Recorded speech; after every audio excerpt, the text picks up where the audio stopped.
من كاتب بسيط كان عنده دكان صغير بجانب القصر إلى أنه أصبح ملك الملوك وألغى اسم البيت الأموي في الأندلس وأصبحت الدولة العامرية.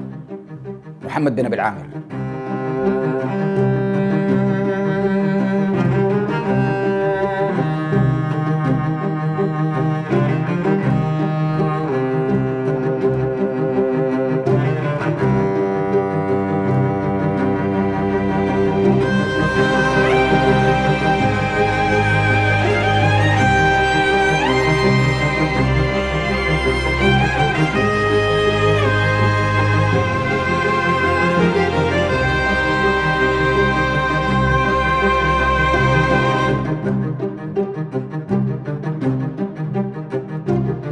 رجعنا لكم بعد غيبة طويلة وبأخبار حلوة. أول شيء نشكر راعينا الدائم بيتزا هات جدة اللي حيقدم لنا مسابقات وجوائز قيمة. كل المطلوب منكم انكم تفولو الاكاونت حقي في انستغرام نايف بي دي اللي موجود هنا، عشان الأسئلة حتكون من خلاله، وعرض الفائزين حيكون من خلال قناة اليوتيوب، وهذا الكلام ان شاء الله ابتداء من الحلقة الجاية. كمان هذه الحلقة برعاية أكاديمية اعمل بزنس، منصة أونلاين اللي بتضم أكثر من 300 برنامج متخصص في علوم الإدارة وريادة الأعمال، بالإضافة إلى دبلومات متخصصة، بالإضافة إلى برنامج MBA اللي أغلب الناس بيكونوا متحمسين إنه ياخذوا. أكاديمية اعمل بزنس تعتبر أول أكاديمية في الوطن العربي اللي بتقدم علوم الإدارة أونلاين باللغة العربية.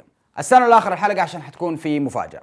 أخبار حلوة جدا كمان كثير في الموسم الثالث، أولها انضمامنا لشبكة الفان جروب اللي حتمسك إدارة زمكان. والخبر الثاني، إذا كان عندك صاحب إنجليزي تقدر تقول له إنه محتوانا صار فيه ترجمة باللغة الإنجليزية. ويلا يا عم خلي جوني وميليسا يتبسطوا، ويلا بينا نبدأ الحلقة.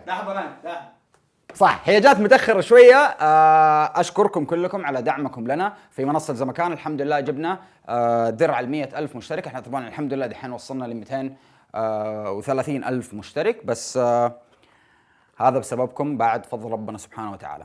أشكركم. نبدأ الحلقة، وهو محمد بن أبي العامر المعروف بالحاجب المنصور. طبعا اسم الحاجب المنصور هذا اسم مكتسب وراح نشرحه كمان شوية، لكن الاسم هو محمد بن أبي العامر من أصول يمنية. جده اسمه عبد الملك المعافري، اللي كان من الأشخاص اللي دخلوا الأندلس أيام الطيبين زمان مع طارق ابن زياد. وبعد الفتح الأول جلست هذه العائلة في الأندلس يخدموا في الدولة على الصعيد العسكري وعلى الصعيد الإداري. بس أبو محمد بن أبي العامر كان غاوي علام، يعني رجل حق شريعة وحق دين وصلاة وتصوف. فصارت نشأة بن أبي العامر نشأة مختلفة شوية، نشأة كلها علم، دراسة، دين. ونتج عن هذا العلم الكثير أنه يصير كاتب.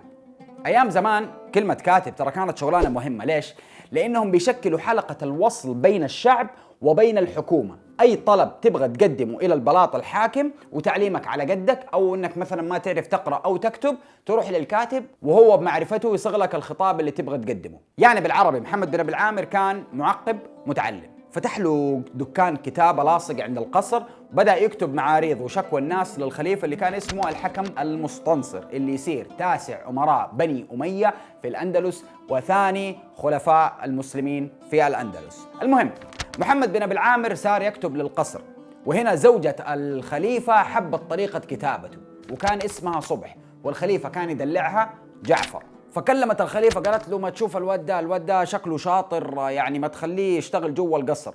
فعلا الخليفة جلس مع محمد بن أبي العامر وأعجب بدهائه، سرعة بديهته، رجاحة عقله، والأهم من هذا كله في بلاط الحاكم إنه يكون كلامه معسول. ومحمد بن أبي العامر بسم الله ما شاء الله كان فلة، وأعطى له القضاء في كم مكان في منطقة رأي، يعني صار يمسك القضاء وعمل شغل جميل ونظم الأمور.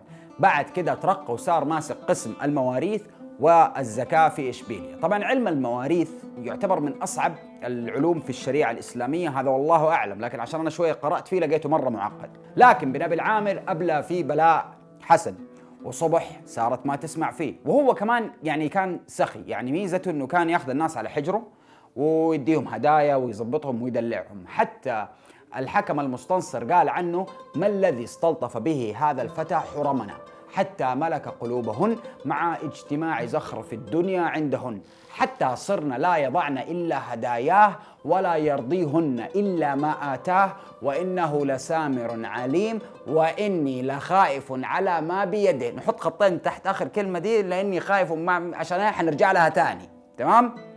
كان الخليفة عنده ولدين، هشام وعبد الرحمن. عبد الرحمن مات، بقي مين؟ هشام. فخلى بن أبي العامر وصي على هذا الولد الصغير. هشام كان صغير والخليفة كان قلقان لأنه لما مات ولده عبد الرحمن اللي كان أكبر منه كان في شخصية ثانية منافسة في الحكم اللي هو مين؟ أخو الخليفة واسمه المغيرة. أول ما أخذ بن أبي العامر منصب الوصاية صار جميل مع الناس بزيادة ويهدي الناس بزيادة ولطيف، يعني يقضي حوائج الناس ويهتم بأمورهم، حتى باب بيته كان مفتوح لكل أحد، أكل وشرب وبسطة بسطة بسطة. وفي نفس الوقت في ناس داخل البلاط لازم ياخذهم على حجره، زي مثلا عندنا واحد اسمه جعفر المصحفي، وهذا كان حاجب الخليفة. وحاجب الخليفة يعني يوكل له كل شيء، يعني في اليوم حقنا هذا نقدر نقول عنه رئيس الديوان. مات الخليفة سنة 365 للهجرة، وقام بن أبي العامر أخذ البيعة لابنه هشام اللي كان يعني محضر لها ومجهز خطواتها من أول. بعد ما أخذ البيعة له أتخلص من الصقالبة. مين الصقالبة؟ باختصار هم الرقيق اللي هم العبيد أصحاب البشرة البيضاء، يعني عندنا في مصر زيهم كذا نسميهم المماليك. وبمساعدة جعفر المصحفي أطاح بيهم بالصقالبة، وتقريبا كان عددهم يعني من 800 إلى 900 وأكثر اللي كانوا بيخدموا في القصر. ثاني حاجة، مش قلنا إنه في أخو للخليفة المستنصر اسمه المغيرة؟ العامر قتله خنقا، والله مسكوا كده وخنقوا. ثالث حاجة، أخذ منصب الوزارة وقام بتشكيلها. طبعا جعفر المصحفي زي ما هو كان حاجب الخليفة السابق صار حاجب الخليفة الصغير الجديد اللي اسمه هشام، ولأنه وظيفة الحاجب وظيفة جدا مهمة، يعني في يده يطلع الفلوس يوظف الناس، فصار هنا يعطي الوظائف لجماعته والناس اللي قريبة منه. هنا بن أبي العامر قال لك ايه نبدأ نلعب. صار حلو مع الناس بشكل أكثر وأكثر وأكثر، وهو قاعد معاهم يذكر مساوئ جعفر المصحفي عند حساده ويستنى زلاته بكل طريقة. طبعا والشعرة اللي قسمت ظهر البعير بالنسبة لجعفر المصحفي انه صارت إغارة من قبل الأسبان القشتاليين على إحدى القلاع المسلمة اسمها قلعة رباح. هنا المسلمين ما قدروا يصدموا قدام القشتاليين فهربوا إلى قرطبة يطلبوا العون من مين؟ من عم جعفر المصحفي. قام رفض يساعدهم رغم انه قرطبة فلوس وجيش كاسر. قام هنا بن أبي العامر كذا مع نفسه جهز الجيش وانطلق كذا في السكيتي سنة 366 وراح لمنطقة الثغور إلى جليقيا وافتتح الضواحي اللي كانت حوالينها، ورجع بعد كده إلى قرطبة محمل بالهدايا والحلويات والسبي وكل حاجة. تمام؟ استقبلوا الناس استقبال حافل، كسب ثقة العسكر، محبة الناس، وبالطبع خزنة الخليفة. وبكده صارت شعبية الحاجب جعفر المصحفي بتقل وبالعامر بتزيد. ده مو بس كده، ضبط واحد من العتاولة أيام الخليفة الحكم المستنصر واسمه غالب الناصر، حاكم مدينة سالم، كان مولى عند الخليفة المستنصر وتدرج في العسكرية لين ما حكم مدينة اسمها سالم تقع يعني حوالين الثغور. يعني هو وجعفر المصحفي كانوا زملاء من أيام الشقاوة. بن أبي العامر جابه وتقرب منه وكمان خطب بنته، وكان هذا غالب اللي ماسك الجيش الإسلامي في الأندلس ناحية الثغور، وبن أبي العامر ماسك جيش الأندلس حق قرطبة داخل المدينة، وجعفر ما هو لاقي أي حاجة يمسكها غير حجابة الخليفة الصغير. بن أبي العامر صار يمتدح غالب عند صبح أم الخليفة إلين ما نجح بأنه يعطي له منصب ذي الوزارتين، وخلى قال لك أنه بأمر الخليفة أنه لازم يجتمع بن أبي العامر مع غالب الناصري عشان يتكلموا في شؤون الحرب. وفي سنة 977 ميلادي 366 هجري يتجمع أبي عامر مع غالب في مدريد اللي اسمها مجريط، كان اسمه يعني بالعربي مجريط هي مدريد، المهم، ويقرروا أنهم يطيحوا بجعفر المصحفي، ودخلوا بجيوشهم لوادي الرمة أو الرمة على حسب ما احنا شايفينها، وافتتحوا حصن مولة وغنموا مرة كتير، يعني أخذوا سبايا وفلوس مرة كتير، وودعوا بعض كل واحد يروح في حال، وغالب يروح للثغور وبن أبي العامر مع الهدايا والسبايا والحلويات يروحوا القرطبة. بن أبي العامر لما جاء ودع غالب ايش قال له؟ قال له سيظهر لك بهذا الفتح اسم عظيم وذكر جليل، فإياك أن تخرج عن الدار حتى تعزل بن جعفر عن المدينة وتتقلدها دونه. يعني ايه؟ انا ابغاك انت تفوز مش انا، وتصير انت مكان جعفر. وفعلا بأمر من الخليفة عزل المصحفي من منصب رئاسة الشرطة واعطاها لابن ابي العامر، اللي من ناحيته ادار الشرطة بطريقة فذة وذكية. يعني حتى يقال في المؤرخين عنه انه سد باب الشفاعات، قمع اهل الفسق والزعارات حتى ارتفع البأس وامن الناس. هنا جعفر حس بالخطر، فقال لنفسه لا انا اروح عند حبيبي وصاحبي من ايام زمان وايام الشقاوة، مين؟ غالب، واعمل ايه؟ اخطب بنته لابن عثمان. فقال له غالب عيب عليك يا راجل، انت جاي تتكلم وست متزوجه. فجعفر قال له كيف؟ قال له اهو كده بالضبط، يعني بن ابي العامر متكلم عليها وخطبها خلاص، وخطبه على خطبه لا تجوز. المهم اجتمع بن ابي العامر وغالب ثاني مره في طليطله، وكانوا بيتمشوا شويه ويفتتحوا كم قلعه. ففتحوا حصن اسمه رتنق واستولوا على ضواحي سلمنقه. ورجع هنا بن ابي العامر الى قرطبه مع الحلويات حقت كل مره، احتفوا به الناس واحتفى به الخليفه وام الخليفه. قاموا اعطوا له منصب ذي الوزارتين اللي كان حق غالب. طب غالب ايش حياخذ؟ قال له ولا حاجه، حنعطي له منصب الحجابه ويتشاركها مع جعفر المصحفي. مش هم اصحاب من زمان؟ طيب جعفر بدا ينخ من ابي العامر اللي سود وجهه قدام العالم. يا عمي قدامه سوى زواجه على أسماء بنت غالب في قصر الحكم، يعني في وسط البلاط الحاكم، وجعفر كان معزوم. وكانت نهاية جعفر إنه تم عزله من الحجابة، طبعا مع التراكمات اللي بتصير زي أي تراكمات بتصير في أي علاقة بين الاثنين.